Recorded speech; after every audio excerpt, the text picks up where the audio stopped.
One nation one election కోసం రాజ్యాంగ సవరణ బిల్లును జాయింట్ పార్లమెంటరీ కమిటీ జేపీసీకి పంపాలని లోక్సభ నిర్ణయించింది.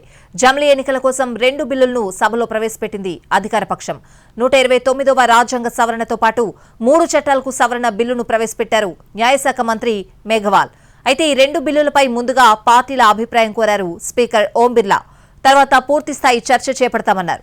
దీంతో పార్టీల ఫ్లోర్ లీడర్లు మాట్లాడారు. Congress, SP, TMC, DMK, Shiv Sena, UBT, NCP, SP, Muslim League, MIM ఈ బిల్లులను వ్యతిరేకించాయి. జమిలీ ఎన్నికలు రాజ్యాంగ స్ఫూర్తికే విరుద్ధమన్నాయి.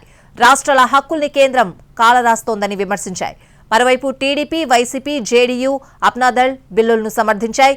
దీంతో జమిలీ ఎన్నికలపై జేపీసీకి పంపడానికి ప్రభుత్వం సిద్ధంగా ఉందని హోంమంత్రి అమిత్ షా, న్యాయశాఖ మంత్రి మేఘవాల్ అన్నారు. అయితే జేపీసీకి ఇవ్వాలా వద్దా అనే అంశంపైన కూడా భిన్న అభిప్రాయాలు వ్యక్తమయ్యాయి. 7th schedule of the Constitution is the basic structure doctrine, and that basic structure doctrine spells out that there are certain features of the Indian Constitution which are beyond the amending power of this House also. One of the essential features is federalism and the structure of our democracy. And therefore, the bills which have been moved by the Honorable Minister of Law and Justice absolutely assault the basic structure of the Constitution and are beyond the legislative competence of this House, and therefore they need to be opposed ab initio, and the introduction of those bills have to be stopped. విపక్షాలు అభ్యంతరాలు లేవనెత్తడంతో బిల్లును జేపీసీకి పంపే అంశాన్ని ప్రస్తావించారు హోంమంత్రి అమిత్ షా. सदस्य बालू साहब ने कहा कि इसको जेपीसी को दे देना चाहिए. जब ये संविधान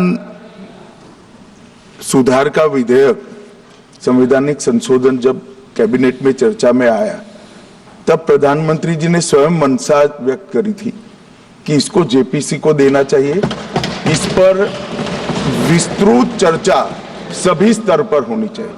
इसलिए मुझे लगता है कि इसमें सदन का ज्यादा समय जाया करे बगैर, अगर मंत्री जी कहते हैं कि इसको जेपीसी को सौंपने के लिए वो तैयार है, तो जेपीसी में सारी चर्चा होगी, और जब जेपीसी के रिपोर्ट के आधार पर कैबिनेट इसको पारित करेगी तब भी फिर से चर्चा होनी है.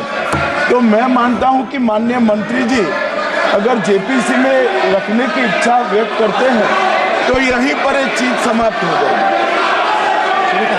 अध्यक्ष जी, जो ये चर्चा हुई है इसका जवाब देने के बाद जो नियम 74 है, जिसमें मैं एप्रोप्रिएट जो मोशन ला करके और जेपीसी के गठन का प्रस्ताव निश्चित रूप से करूंगा, निश्चित रूप से जेपीसी के गठन का प्रस्ताव करूंगा. रूल 74 के तहत जेपीसी के गठन का प्रस्ताव है और सरकार की